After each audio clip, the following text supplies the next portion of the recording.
a dar inicio entonces a la primera sesión de la tarde. Vamos a estar compartiendo en esta primera sesión sobre el tema de alma libre. Después vamos a tener un break con café.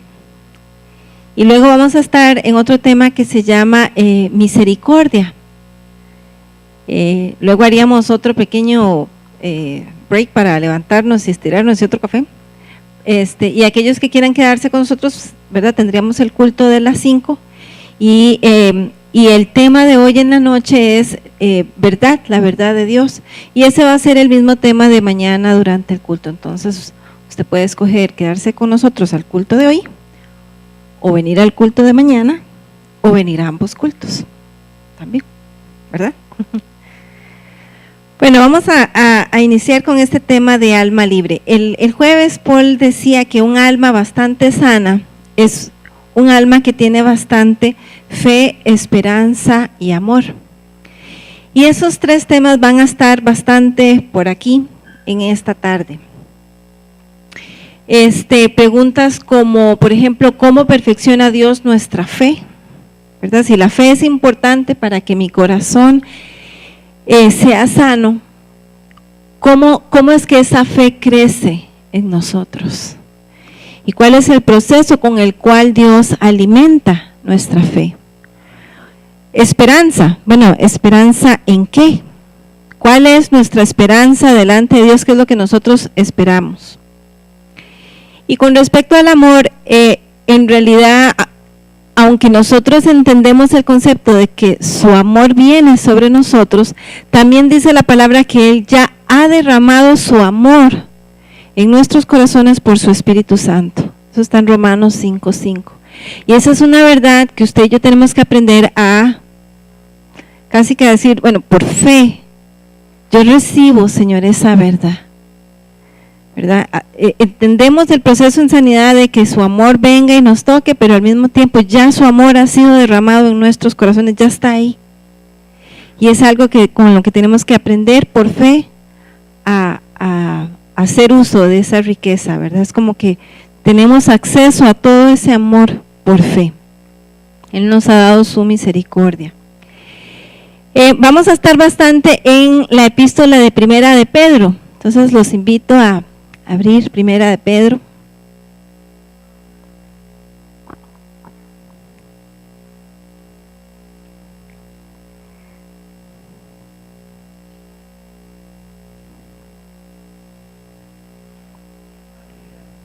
Ay, sí, hay Biblias atrás y yo creo que es importante que yo le recomendaría, ¿verdad? Si no tiene Biblia de papel, que se levante y tome una, porque vamos a estar, ¿verdad?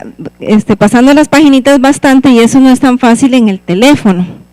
Entonces, mi recomendación sería una Biblia de papel. Bueno, en Primera de Pedro 2, versículo 15 y 16, me gustaron esos versículos, dice que, porque esta es la voluntad de Dios, que practicando el bien, hagan callar la ignorancia de los insensatos. Esto es actuar como personas libres, que no se valen de su libertad para pecar, sino que viven como siervos de Dios. Esto es actuar como personas libres. En realidad, bíblicamente, ¿verdad? El Señor ha pagado un precio por nuestra libertad. Y la idea es que nosotros no solo seamos libres, sino que nos comportemos de acuerdo a esa libertad. Y este primer tema, ¿verdad?, de alma libre,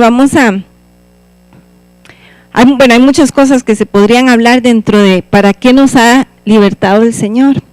Pero vamos a estar hablando básicamente de tres. Una, que Él nos ha hecho libres para glorificarle. Otra, que Él nos ha hecho libres o quiere que vivamos libres de ansiedad. Y el último, libres en nuestras relaciones interpersonales. Entonces, eso es básicamente las tres cosas que vamos a estar viendo en esta primera sesión. Entonces, libres y comportarnos como tales, no usando nuestra libertad para pecar, sino más bien como siervos, ¿verdad? Sometiéndonos a Él. Y otra vez este primer aspecto que quisiéramos desarrollar es libres para glorificarle. En realidad nosotros fuimos creados con el propósito de glorificar a Dios, ¿verdad? Cuando Él nos creó, el principal propósito con el cual fuimos nosotros formados fue glorificar su nombre. Y entonces Él, ¿verdad?, sopló su espíritu, puso su imagen en nosotros. Y esto es importante, ¿verdad? A veces, por ejemplo, hay flores muy, muy hermosas, ¿verdad? Yo creo que todos en algún momento hemos sido cautivados por los colores que pueden haber en esos pétalos, ¿verdad? Sobre todo las orquídeas, ¿verdad? Es como que las pintaran con pinceles muy pequeñitos y están llenas de detalle.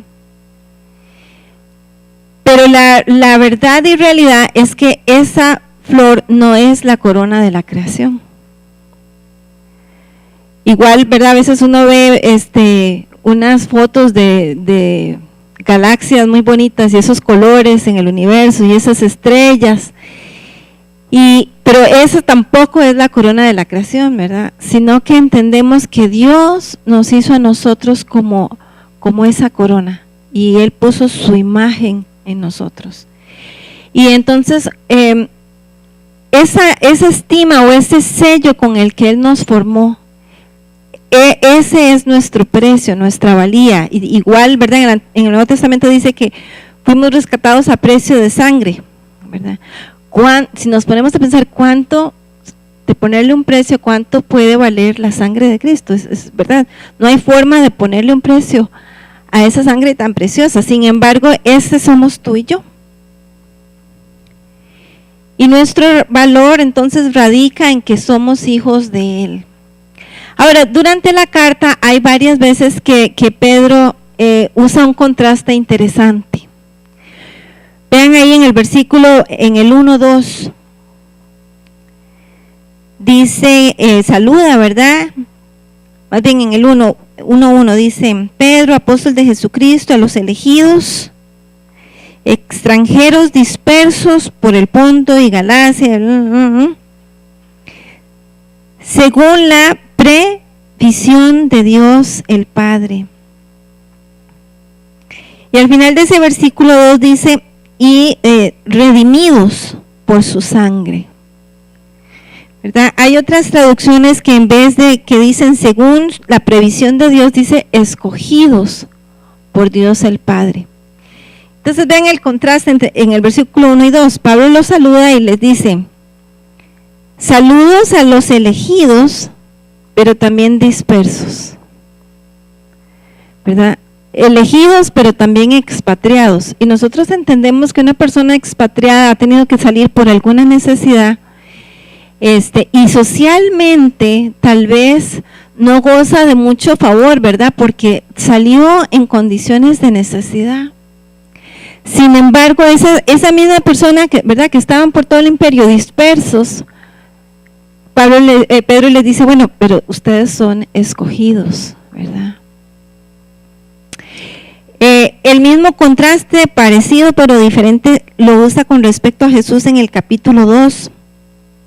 Dice en el capítulo 2, versículo 4, Cristo es la piedra viva rechazada por los seres humanos, pero escogida y preciosa ante Dios, ¿verdad? Y nosotros sabemos que Él fue desechado, ¿verdad? Era esa piedra angular, dice más adelante en el capítulo 2, esa piedra angular que Dios había escogido, pero que los religiosos de su tiempo desecharon, ¿verdad? Entonces,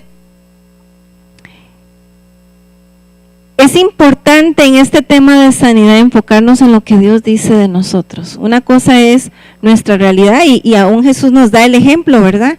Rechazado por ciertas autoridades de su tiempo, pero a los ojos de Dios, escogido, perfecto, de gran valor.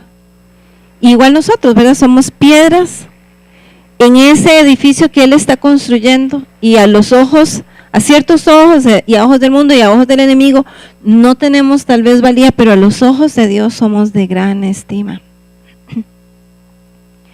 Dice en el 2:5, así que ofrezcamos continuamente El 2:5 dice, también ustedes son como piedras vivas con las cuales se está edificando una casa espiritual. De este modo llegan a ser un sacerdocio santo para ofrecer sacrificios espirituales, ¿verdad? Para ofrecer una alabanza espiritual, para ofrecer adoración a Él. Y ese es nuestro principal propósito, ¿verdad? La sanidad es un proceso a fin de que nosotros seamos moldeados más a imagen de Cristo, pero también a fin de que ¿verdad?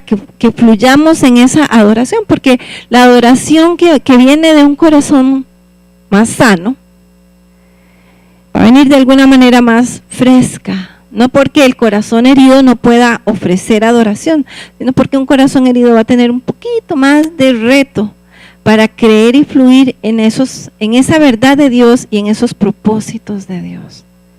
Entonces nosotros hemos sido libres para adorarle a Él. Y luego hemos sido libres también para confiar. Hemos sido hechos libres para confiar en Él. Dice el 5:7, y disculpen que vaya por toda la carta, pero vieran cuánto estuve montones debatiendo. Bueno, vamos en orden por toda la carta, para lo cual íbamos a andar entonces en desorden en los temas. Porque él, ¿verdad? Desarrolla un tema en el capítulo 1 y luego lo retoma en el 3 y luego lo retoma otra vez en el 5. Y estuvimos Paul y yo, ¿verdad? Pensando y hablando bastante y dijimos, no, vamos a hacerlo por tema. Aunque eso signifique para nosotros estar saltando en la carta, ¿está bien? Entonces dice el 5:7. Depositen en Él toda ansiedad porque Él cuida de ustedes. Y el Señor ponía en mi corazón, ¿verdad?, este versículo, este concepto como algo importante para esta tarde, de que profundicemos en nuestra confianza en Él y ser libres de ansiedad, ser libres de afanes. En los capítulos de Mateo donde está el 5, el 6 y el 7, ahí está la oración del Padre Nuestro, y ahí está también cuando el Señor les dice, ¿y ustedes por qué se preocupan tanto por lo que van a vestir y por lo que van a comer? ¿No se fijan en las aves de los cielos? Que ellas son bonitas y son de estima para el Señor, y el Señor cuida de ellas. Ellas no tienen graneros, no andan con tractores, no andan tratando de ver cómo hacen para acumular para el invierno. Ellas van cada día por su semillita. Y el Señor cuida de ellas. ¿Cuánto más ustedes, que son de mayor estima para el Señor? Dios va a cuidar de ustedes, de nosotros. Y esas son verdades que por fe nosotros tenemos que permitir o decirle, Señor, ayúdame por el poder de tu Espíritu Santo a que esas verdades calen hasta lo más profundo de nuestros huesos. Porque un corazón con ansiedad, por más que queramos decir, uy, yo perdono, ¿verdad? Y perdoné a Raimundo y todo el mundo hacia atrás. Pero un corazón con ansiedad es un corazón que va a disfrutar poco de la paz de Dios. Hay una imagen que tenemos, me regalan la de exceso de pasado y exceso de nos gustó esta imagen que dice que la depresión es exceso de pasado y la ansiedad es exceso de futuro, y lo mejor es vivir en el presente y estar en paz. Y ustedes saben, la definición real de preocupación es una palabra que está dividida en dos, o que podemos dividir en dos: pre y ocupación.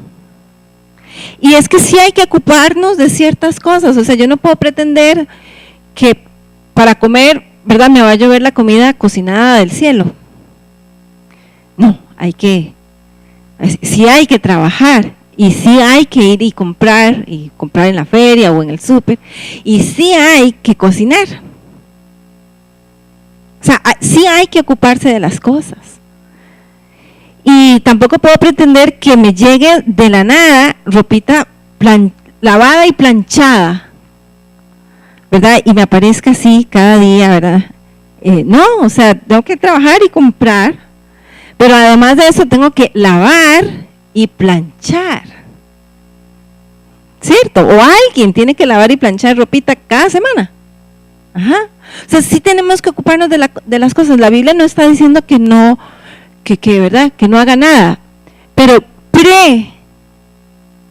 con antelación y sin sentido, ocuparnos no tiene sentido para Dios. Y eso es lo que trae ansiedad a nuestra vida y eso es lo que roba el gozo. Nuestra actitud tiene que ser, Señor, yo me voy a ocupar de lo que a mí me toca. Y tú, Padre, ocúpate de lo que a ti te toca. Y donde yo ya no tengo o no me dan mis fuerzas o no sé, ahí, Señor, yo te pido que tú intervengas. Pero yo mi parte la voy a hacer bien hecha. Y voy a confiar, Señor, en que tú haz tu mano poderosa, nos va a sostener. Entonces, el 5:7 otra vez, depositen en Él toda ansiedad, porque Él cuida de ustedes. A Él no se le olvida que somos sus hijos. A veces también actuamos, ¿verdad?, como que Él tiene mala memoria. Y Él no tiene mala memoria. Él sabe cuántos pelos tiene usted en la cabeza hoy, cuántos tuvo ayer, cuántos se le cayeron de entre ayer y hoy, y cuántos va a tener mañana, y cuántos tuvo hace un año. Esos datos Él los tiene. Y no es que se le va disco duro en cosas vanas, es que Él tiene esa capacidad de saber todas las cosas y no se le olvida, Él no se le olvida. ¿Verdad? De ahí que, ¿verdad?, tenemos que crecer en confiar en Él. Y esto no lo estamos diciendo nosotros, o no lo digo porque, ya, ¿verdad?, experta. No, por supuesto que de repente hay cosas que yo noto, y por qué está mi corazón ansioso, y empiezo a orar, y sí. Y empiezo a entregar y pedirle al Señor, y a veces yo en broma le he dicho, ay Señor, no te olvides de tal y tal cosa. Y más de una vez Él me ha respondido, no me hagas eso, por supuesto que a mí no se me va a olvidar, ¿verdad? Y lo hago a veces ingenuamente, pero obviamente esa ingenuidad refleja mi falta de fe. Y Él desde arriba me dice, no tenés que, puedes orar, eso sí, pero no me lo digas así, porque a mí no se me olvida, ¿verdad? Y bueno, quisiera ahora entrar en el tema de que Él nos hace libres para relaciones interpersonales sanas. Otra vez, podríamos hablar de montones de aspectos sobre libertad, pero considerando el tiempo que tenemos, vamos a concentrarnos en estas. Hay varios tipos de relaciones interpersonales, ¿verdad? Está obviamente, tal vez una de las más serias es el matrimonio, ¿verdad? Es un pacto entre dos personas y se firma lo que el gobierno llama, o lo que el Estado llama, un contrato, ¿verdad? Se firma un acta de matrimonio y hay testigos y hay alguien en representación del Estado que verifica o autoriza esa unión, ¿verdad? Entonces, ese es un tipo de relación que hasta está legalizado y está formalizado.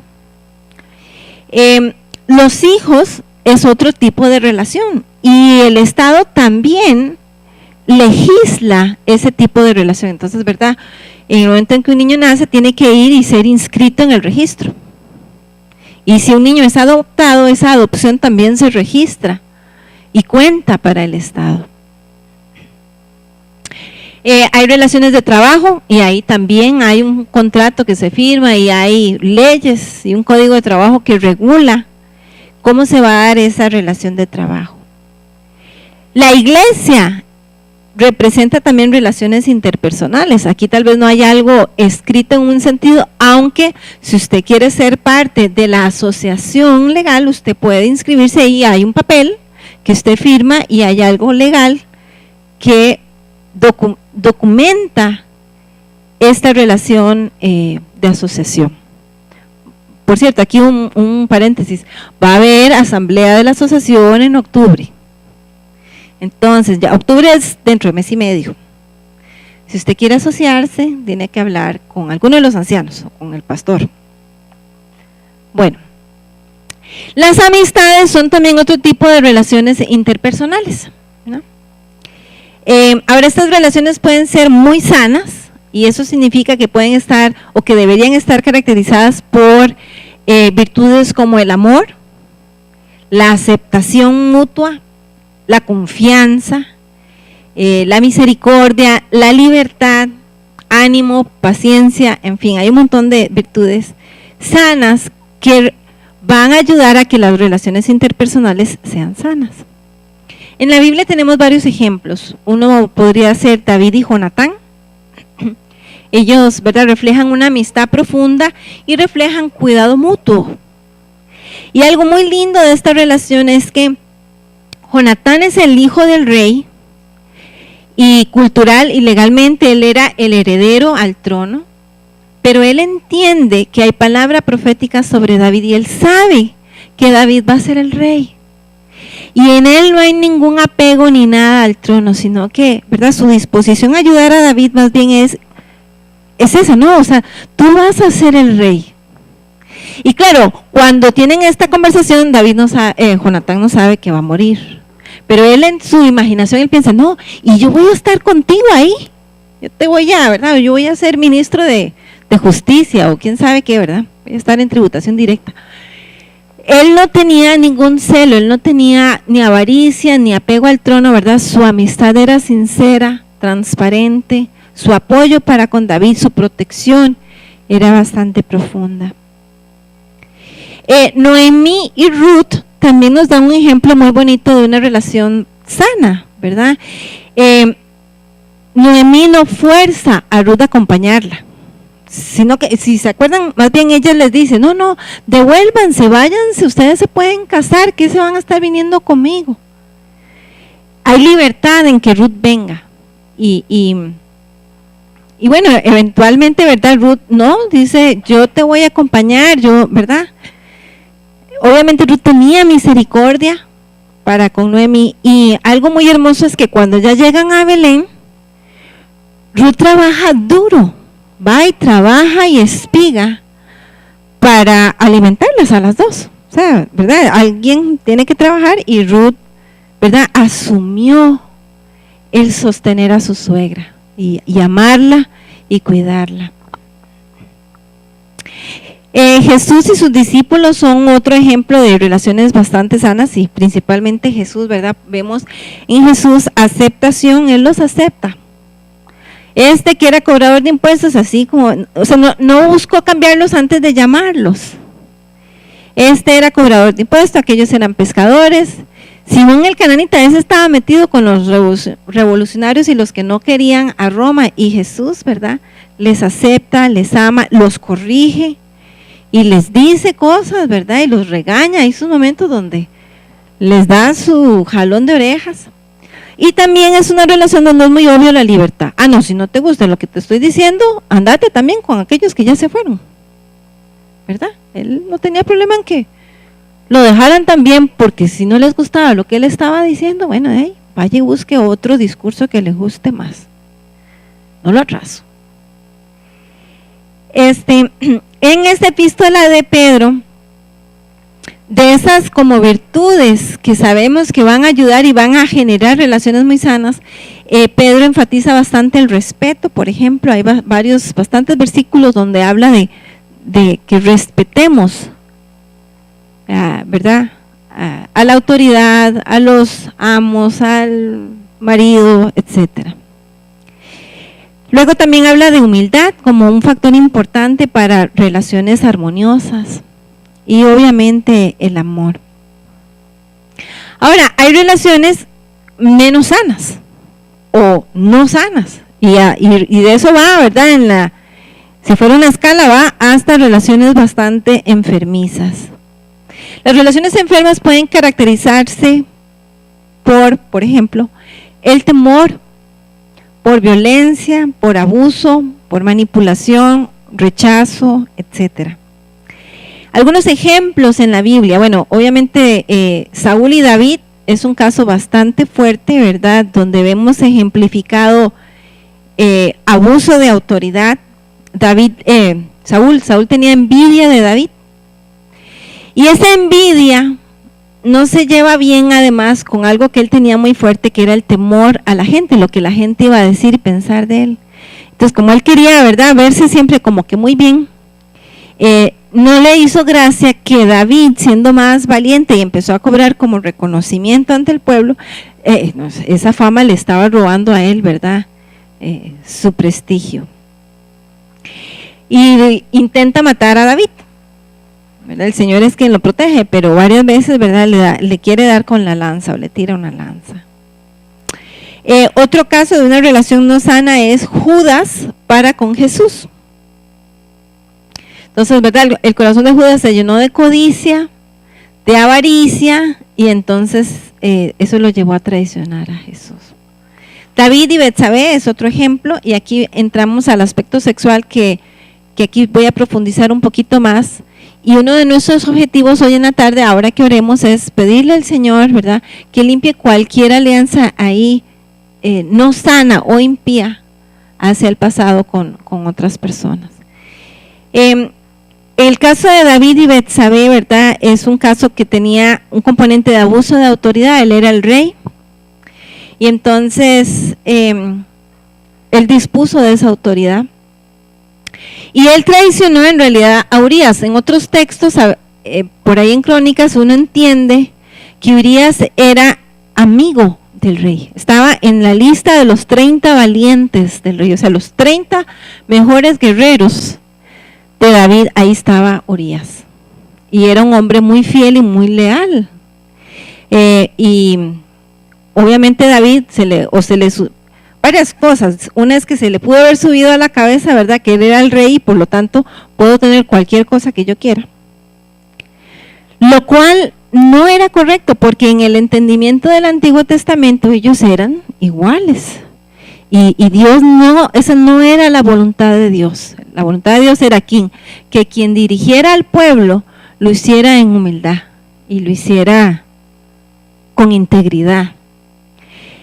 Entonces, David manda a llamar a Betsabé, ¿verdad?, y se da una ilícita con ella.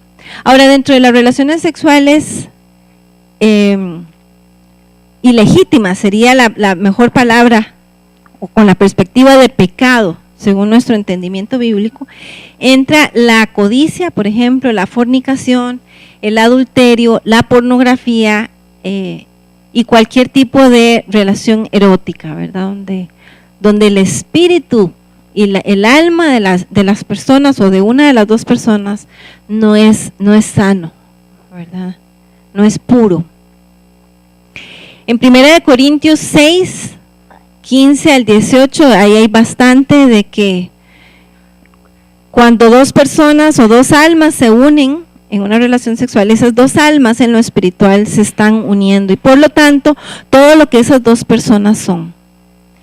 Y esto es el plan de Dios para el matrimonio, y Satanás lo ha querido distorsionar y llevarlo fuera del matrimonio. El problema fuera del matrimonio es que esas dos almas quedan selladas y quedan unidas, y después tal vez cada quien jala para su lado, ¿verdad?, pero espiritualmente hay mucha confusión y mucho enredo, porque espiritualmente esas dos almas están compartiendo todo lo que son y todo lo que tienen.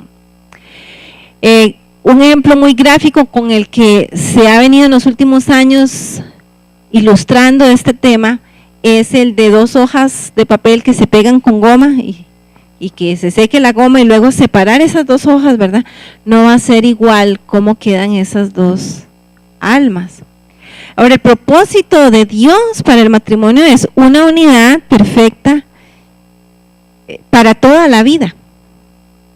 Y Dios sabe el poder que estaba poniendo en ese vínculo espiritual. El problema es donde Satanás lo ha llevado fuera del matrimonio y lo ha distorsionado con un montón de cosas, y entonces muchos males a veces que los cristianos o las personas sufren, y muchas depresiones vienen a raíz de que espiritualmente están siendo uno con al menos otra persona con la que ya no viven.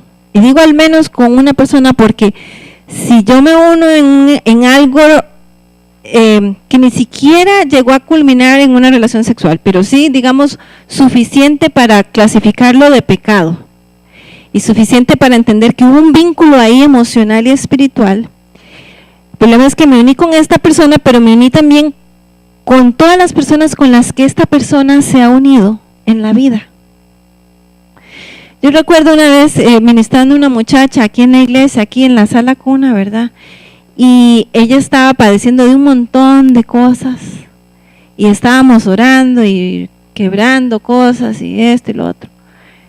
Y ven qué fuerte, o sea, ella muy ingenua se había enredado con un hombre casado. Y aunque ella sabía que eso estaba mal, se enredó y pecó. Pero el Señor mostró, bueno, que él además de que de verdad era bastante adúltero, pero su esposa a su vez, ¿verdad?, había tenido un montón de enredos. O sea, fue obvio durante la oración, no es que el Señor nos mostró la vida de la esposa, pero fue obvio durante la administración de que este hombre había estado con tantas mujeres y su esposa tenía una vida espiritual muy sucia, y entre las dos esto se usó un solo paquete con esta muchacha que venía aquí a la iglesia, ¿verdad? Y son momentos muy gráficos para uno como pastor ilustrando o viendo el poder espiritual que hay detrás de una unión sexual. Y sí, en el poder de Dios y en la sangre de Cristo hay poder para confesar ese pecado, reconocer, pedir al Señor su libertad y cortar todo eso. Pero no es el plan de Dios que suframos o que nadie aquí sufra las consecuencias de esos pecados.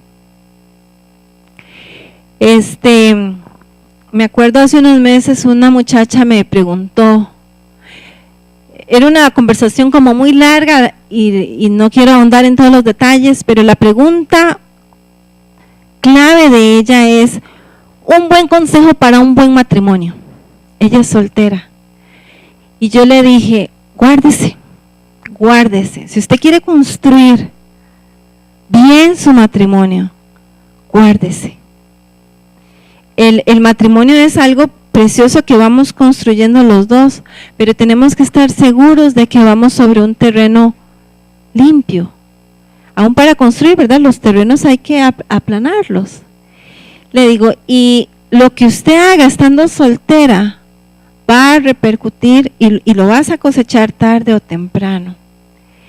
Y el guardarnos mutuamente para ese momento y para el plan de Dios va a garantizar, pues siempre van a haber pruebas, pero sí va a poner una base firme y pura y muy hermosa para un matrimonio que perdure muchos años.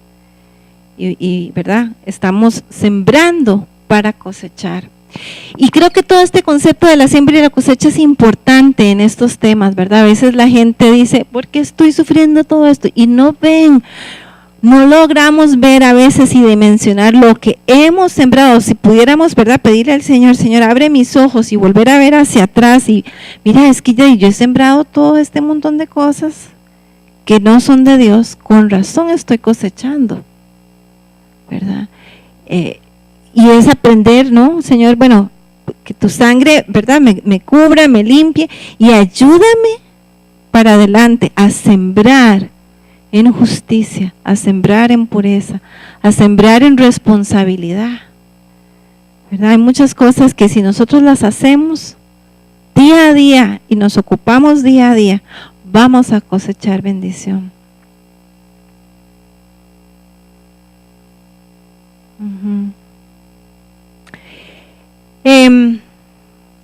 Todo esto anda también ahí en la carta. Vamos a ver si me lo logro encontrar. Sí, no quisiera olvidar, con esto de las relaciones sexuales, creo que una ilustración también muy bonita, o que nos ayuda a entender la diferencia entre lo que pasa bajo el pacto de Dios y lo que pasa fuera del pacto de Dios, es el ejemplo del robo. Una cosa es robarse un dinero y otra cosa es ganarlo lícitamente trabajando. Y delante de Dios hay una diferencia entre el placer sexual obtenido legalmente, por así decirlo, bajo su bendición y bajo su pacto, y el placer sexual ilegal, que es el que estaría fuera del matrimonio, ¿verdad?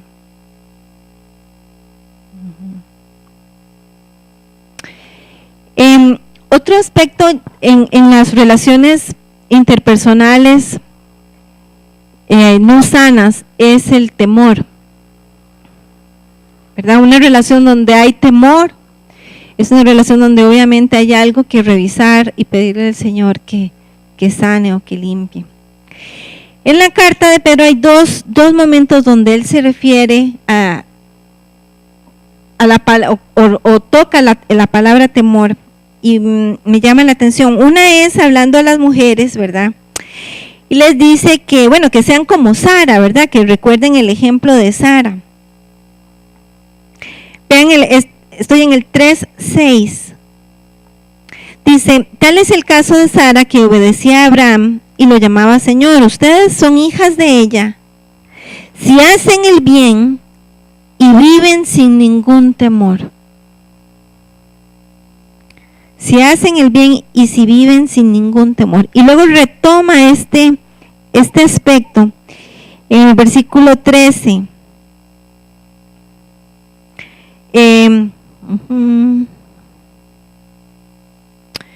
Dice, y ustedes, ¿quién les va a hacer daño si se esfuerzan por hacer el bien?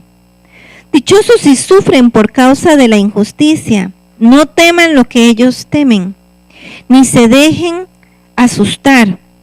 Más bien honren en su corazón a Cristo como Señor. Estén siempre preparados para responder a todo el que les pida razón de la esperanza que hay en ustedes. Entonces, no tengan miedo de nadie, es lo que básicamente dice el 14. No se dejen asustar, no se dejen atemorizar.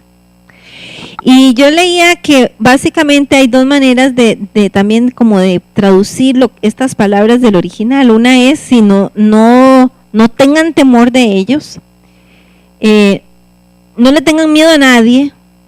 Y la otra es no le tengan miedo a lo que ellos tienen miedo. Y me llama la atención porque lo escribe Pedro. Y Pedro negó a Jesús por temor. O sea, él experimentó el temor al hombre, ¿verdad? Y en un momento de crisis donde lo iban a arrestar y donde de repente él vio su vida amenazada, ¿verdad? Ve a un Jesús arrestado y donde todo parece decir que lo van a matar, ¿verdad?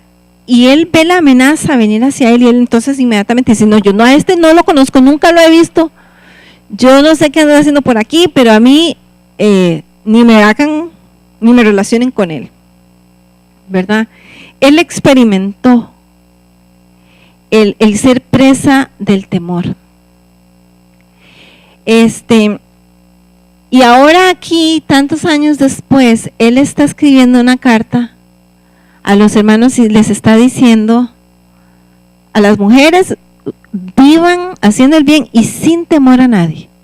Y diciéndole a todos, gente, no le tengan miedo a nadie. Si ustedes van a sufrir, que sea por causa de Cristo, no tengan miedo. Si lo que ustedes están haciendo es rectamente, sin temor.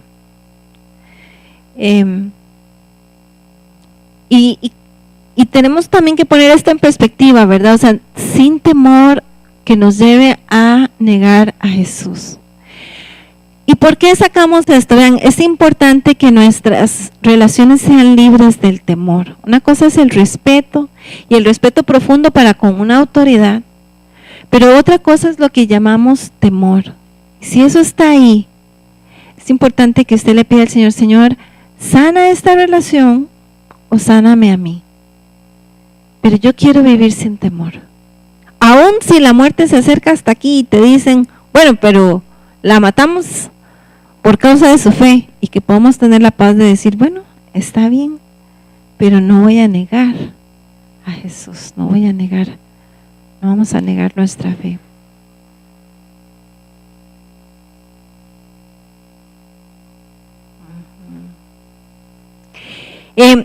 La aceptación es un componente importante en nuestras relaciones interpersonales.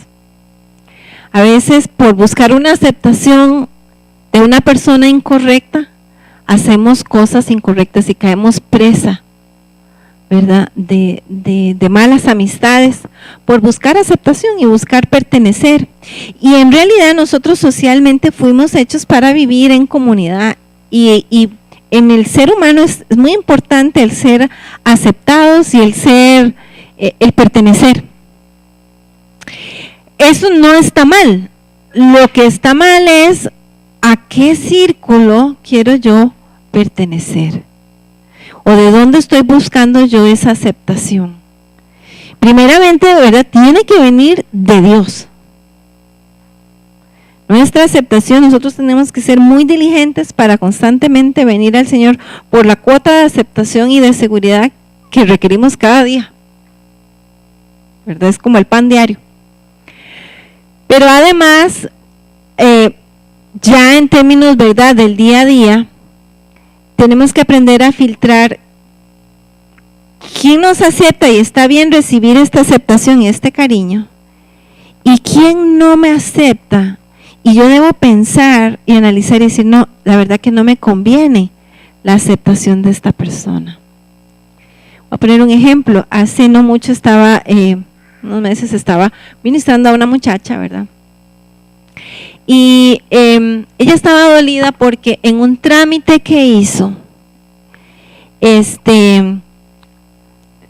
la ofendieron y la lastimaron muy feo por su decisión de que, ¿verdad?, de que iba a esperar hasta el matrimonio. Era un trámite legal médico, ¿verdad? Y obviamente hay un momento donde le tienen que preguntar algo sobre anticonceptivos y ella dice, no, yo no uso anticonceptivos. Entonces la persona se le pone curiosa, ¿verdad?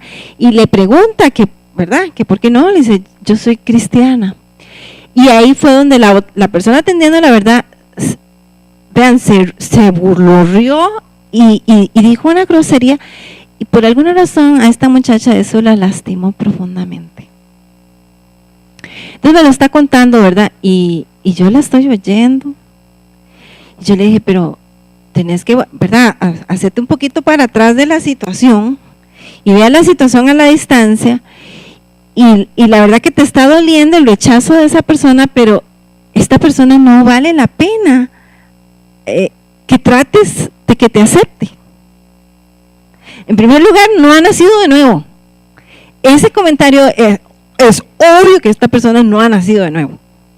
Y ya por no ser cristiana, usted tiene que cuestionar montones lo que esa persona piensa, porque piensa acorde al mundo. Si aún los cristianos nacidos de nuevo a veces tenemos choco algún cable y pensamos de acuerdo al mundo y no nos hemos dado cuenta que nuestro pensamiento no es acorde a la Biblia, cuánto más los que no han nacido de nuevo, a veces, muchas veces su pensamiento está fuera de la Escritura. Entonces, como chavales, nosotros tenemos que cuestionar cómo piensa el mundo y decir, no, eso está malo, y si me rechazas, qué bien que me rechazas, porque eso significa que estoy bien, de acuerdo a la Biblia, ¿verdad? Y cuando yo le dije ya eso, se quedó pensando porque no lo había notado. Y estás buscando la aceptación en un lugar equivocadísimo. O sea, primero que ya hay que venir primero a Jesús. Pero en segundo lugar, vení y pregúntame a mí qué pienso yo de tu decisión y yo te felicito y te hago una fiesta. Me parece muy bien tu decisión de guardarte.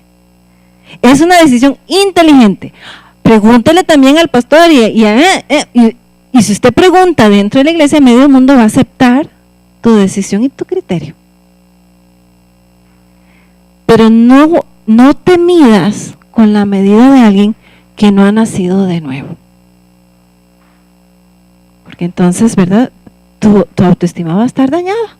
Y vas a andar hoy siendo una cosa y mañana otra, porque ¿cómo puedo yo agradar al mundo y al Señor a la vez?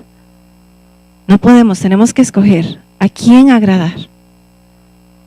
Y eso va a significar comprarnos el rechazo del mundo y de muchas personas. Y algunas personas van a entender nuestras decisiones y nuestros criterios, y otras personas no van a entender. Se van a burlar. Nos pueden criticar, nos pueden rechazar. Y tenemos que ser inteligentes para decir, me alegra. Si esta persona a mí me rechaza, eso significa que yo estoy caminando bien.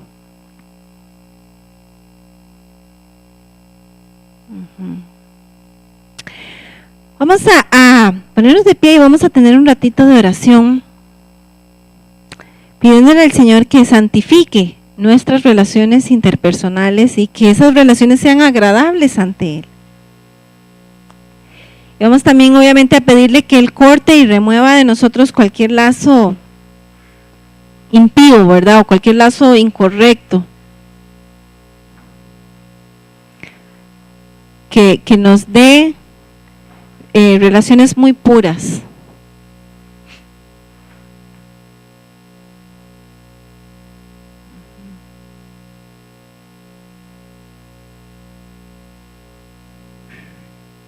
Bueno, Señor, queremos darte gracias porque tú nos has hecho libres, Señor. Libres para glorificarte, libres para comunión contigo, Señor. Tú nos has escogido y queremos recibir en este momento, Señor, tu aceptación.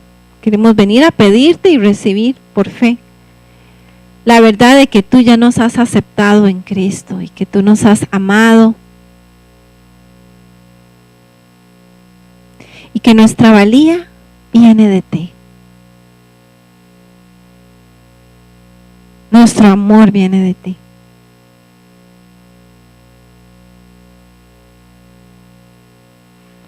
Todo el amor que necesitamos, Señor, para ser nosotros mismos, viene de ti.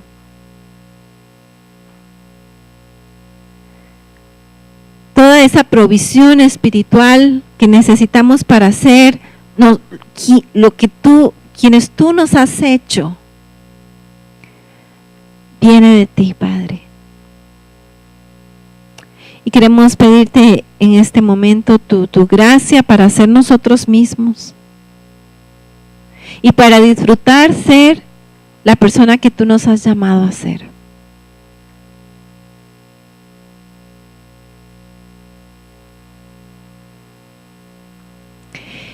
Y queremos también pedirte en esta tarde, Señor, que en este lugar tu fuego queme todo lazo impío en nuestras vidas, Señor. Tú conoces cualquier cosa que recordemos o que no, pero tú conoces, Señor, nuestra alma y queremos pedirte libertad y que tú santifiques los lazos de nuestras relaciones interpersonales según tu voluntad. Y que tú cortes y remuevas de nosotros, Señor, cualquier lazo impío o enfermo que nos une a otras personas. Santifica, Señor, nuestras amistades, santifica nuestras relaciones con familia, con amigos, santifica las relaciones en esta iglesia. Santifica nuestras relaciones en el trabajo o en otros círculos donde nos movamos y donde tú quieres que seamos luz.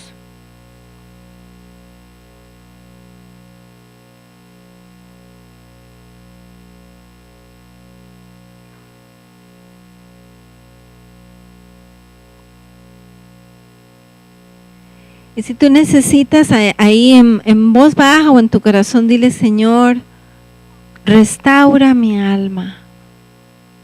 Restaura mi alma.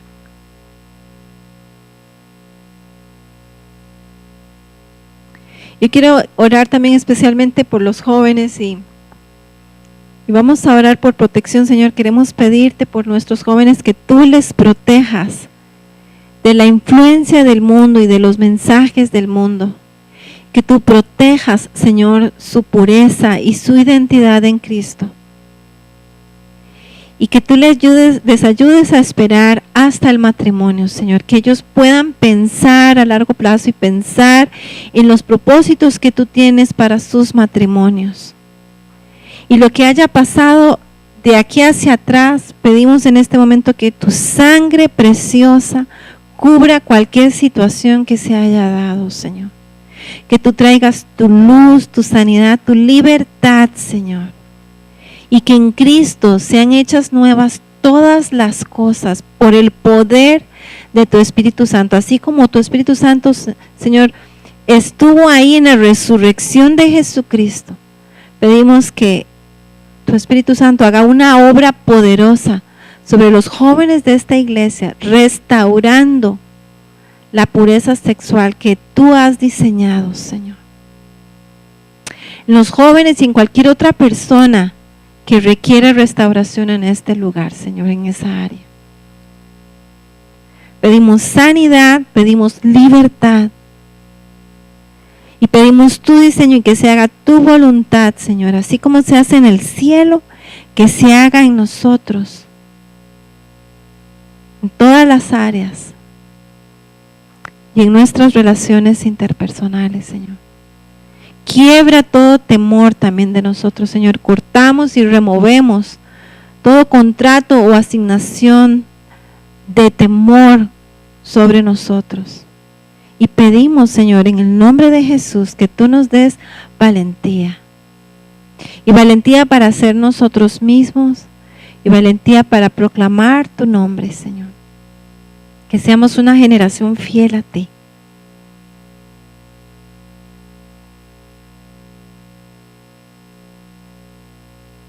Proclamamos tu libertad en este lugar. Y recibimos por fe tu obra en nosotros, Señor. Tu obra de poder.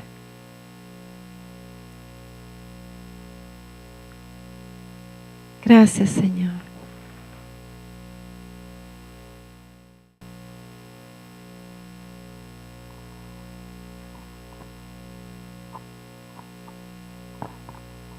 Vamos a poner un poco de música y si tú sientes que el Señor te está ministrando y te está hablando y algo está pasando, yo te animo a que recibas de Él.